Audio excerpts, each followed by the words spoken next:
نحمدہ ونصلی ونسلم ونبارک علی صفوت انبیائہ وعلی آلہ المہدیین وعلی اصحابہ الکرماء وعلی ازواجہ الطاہرات امہات المؤمنین وعلی سائر الصحابۃ والتابعین اجمعین اما بعد فاعوذ باللہ السمیع العلیم من الشیطان الرجیم بسم اللہ الرحمن الرحیم انا اعطیناک الکوثر فصل لربک وانحر ان شانئک هو الابتر۔ بے شک ہم نے آپ کو جو کچھ عطا کیا بے حد و حساب عطا کیا،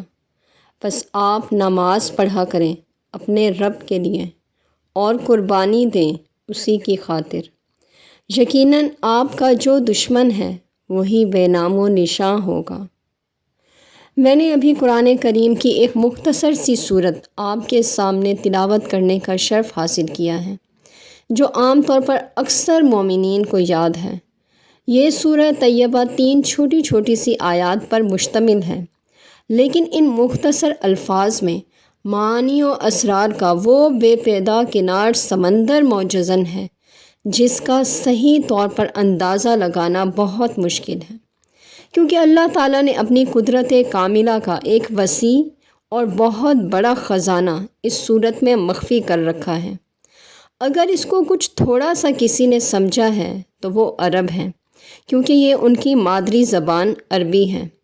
اور ان کو اپنی فصاحت و بلاغت اور روانی کلام پر ناز و تکبر بھی تھا، اور وہ اپنے آپ کو تمام اہل دنیا سے زیادہ فصیح و بلیغ تصور کرتے تھے، اور وہ یہ کہتے کہ ہمارے علاوہ تمام تر لوگ اجمی ہیں، یعنی گنگے ہیں، کہ وہ تمام ہماری فصاحت و بلاغت کے مقابلے میں کلام پیش نہیں کر سکتے، لہٰذا وہ گنگے ہیں۔ زمانہ جاہلیت میں ان کا یہ دستور تھا کہ ملک کے نام پر ادیب اور شعراء عکاظ اور ذی المجاز جیسی موسمی منڈیوں کے موقع پر جمع ہوتے اور مجمع عام میں اشعار اور قصائد پڑھتے اور فصیح و بلیغ خطبے دیتے، اور جن کے اشعار اور قصائد ان کے نقطۂ نظر کے مطابق فصاحت و بلاغت کا معیار ہوتے تو وہ انہیں خانہ کعبہ میں جا کر غلاف کعبہ سے لٹکا دیتے، تاکہ آنے جانے والے زائرین ان کے کلام کی داد دیتے رہیں، اور یہ سلسلہ پورا سال جاری رہتا۔ تو جب یہ سورہ پاک نازل ہوئی تو غلامان مصطفیٰ صلی اللہ علیہ وآلہ وسلم نے اپنے آقا کی خدمت میں گزارش کی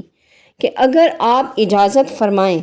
تو ہم اس سورہ پاک کو عربوں کے دستور کے مطابق غلاف کعبہ کے ساتھ، جہاں پہلے ہزاروں قصائد لٹکے ہوئے ہیں، لٹکا دیں، تاکہ اہل عرب جب خانہ کعبہ کا طواف کرنے کے لیے آئیں تو وہ اسے پڑھیں اور اس کی فصاحت و بلاغت کا جائزہ لیں۔ تو آپ نے انہیں وہاں لٹکانے کی اجازت فرما دی۔ سال کے بعد جب کفار اور بڑے بڑے فصحاء و بلغاء آئے اور خانہ کعبہ کا طواف کیا، اس کے ساتھ لٹکے ہوئے لمبے لمبے قصائد پڑھے، اور اس وقت کا جو مشہور و معروف فصیح اور ماہر بلاغت تھا، اس نے جب اس سورہ پاک کو ان قصائد کے ایک پہلو میں لٹکے ہوئے دیکھا تو وہ حیران ہو گیا اور انگشت بدنداں اس کے سامنے کھڑا رہا، اور مجسمہ حیرت و استعجاب بن کر اس کے معنی میں غور کرنے لگا، تو وہ اس کے حسن و جمال اور اس کے معانی و اسرار کے بحر ناپیدا کنار سے ایسا متاثر اور وارفتہ ہوا کہ اسی وارفتگی کے عالم میں اس نے اس سورہ پاک کے نیچے یہ لکھ دیا: ما ھذا کلام البشر، کہ یہ کسی انسان کا کلام نہیں۔ اس اعتبار سے کافروں نے بھی قرآن کریم کی عظمت کو تسلیم کر لیا اور یہ لکھنے پر مجبور ہو گئے۔ اس سورہ پاک کے اسرار و رموز بے پناہ معانی کا بیان کرنا میرے جیسی کم علم کے لیے تو ممکن نہیں ہے، اس لیے میں علماء ربانیین کے اس سورہ پاک کے متعلق جو کچھ انہوں نے بیان کیا اسی کو بیان کرنے کی کوشش کروں گی۔ اللہ تعالیٰ اسے سمجھنے اور سمجھانے کی توفیق عطا فرمائے، آمین۔ اس سورہ مبارکہ کے نزول کے حوالے سے 2 قول بیان کیے جاتے ہیں۔ پہلا یہ کہ حضرت انس رضی اللہ تعالیٰ عنہ فرماتے ہیں کہ یہ سورہ طیبہ مدینہ طیبہ میں نازل ہوئی، اور اس سلسلے میں علامہ سیوطی رحمۃ اللہ علیہ نے ایک واقعہ ان کی طرف منسوب کیا ہے کہ ہم حضور علیہ الصلاۃ والسلام کی خدمت میں حاضر تھے کہ اچانک آپ پر وحی کے نزول کی کیفیت طاری ہوئی۔ آپ صلی اللہ علیہ وآلہ وسلم کا سر مبارک جھک گیا۔ تھوڑی دیر بعد تبسم فرماتے ہوئے آپ نے اپنا سر اقدس کو اٹھایا تو لوگوں نے اس کی وجہ دریافت کی، تو آپ صلی اللہ علیہ وآلہ وسلم نے ارشاد فرمایا کہ اللہ تعالیٰ نے ابھی مجھ پر یہ سورت نازل فرمائی ہے، پھر سورۃ الکوثر کی تلاوت فرمائی۔ اور اس بارے میں دوسرا قول حضرت ابن عباس، حضرت عبداللہ ابن زبیر اور ام المومنین حضرت عائشہ صدیقہ رضی اللہ تعالی عنہم کا یہ قول بیان کیا گیا ہے کہ یہ سورت مکہ مکرمہ میں نازل ہوئی، اور یہی قول راجح ہے۔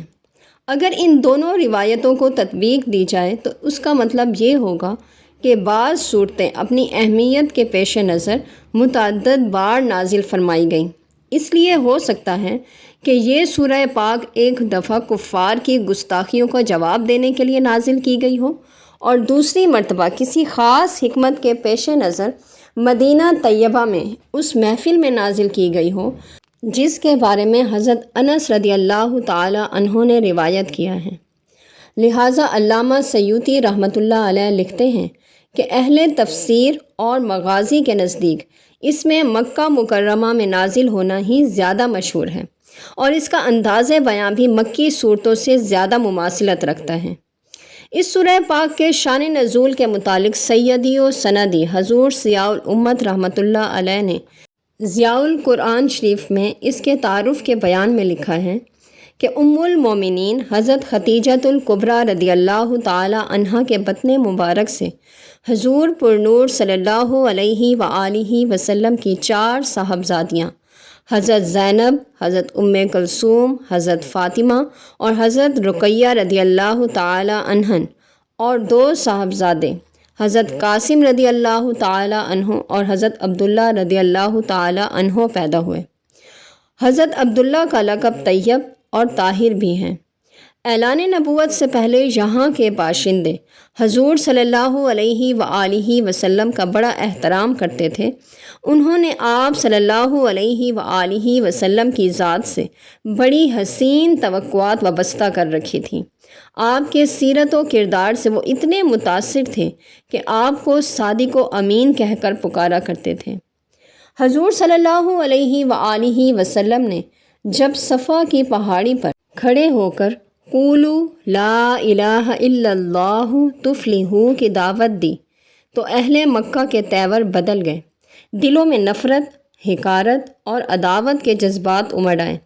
انہیں حضور صلی اللہ علیہ وآلہ وسلم کی ہر بات سے چڑ ہو گئی۔ ہر وہ حادثہ جس سے نبی کریم صلی اللہ علیہ وآلہ وسلم کی خاطر عاطر کو دکھ پہنچتا، ان کے لیے وہ مسرت و شادمانی کا باعث بنتا۔ لہٰذا جب دونوں صاحبزادے یکے بعد دیگرے کمسینی میں وفات پا گئے تو اس جانکا حادثات پر اہل مکہ کو ذرا بھی رنج نہ ہوا، بلکہ انہوں نے اطمینان کا سانس لیا اور خوشی کے شادیانے بجائے۔ ان کے اعتقادات، ان کے رسم و رواج اور ان کے تمدن و معاشرے کو اسلام سے جو سنگین قسم کا خطرہ محسوس ہو رہا تھا،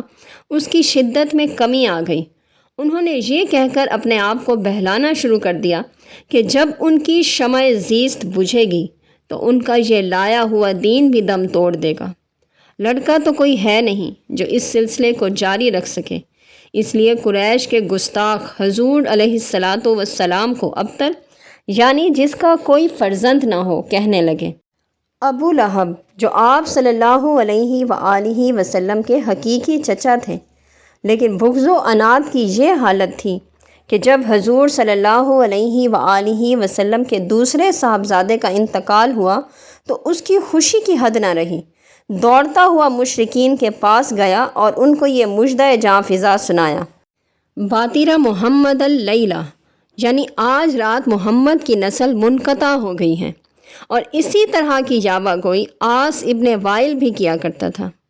اس قسم کی دل آزاریاں جب تہذیب و شائستگی کی ساری حدود کو توڑ گئیں اور ان کے طعن و تشنیع کے تیروں سے صبر کا دامن تار تار ہونے لگا،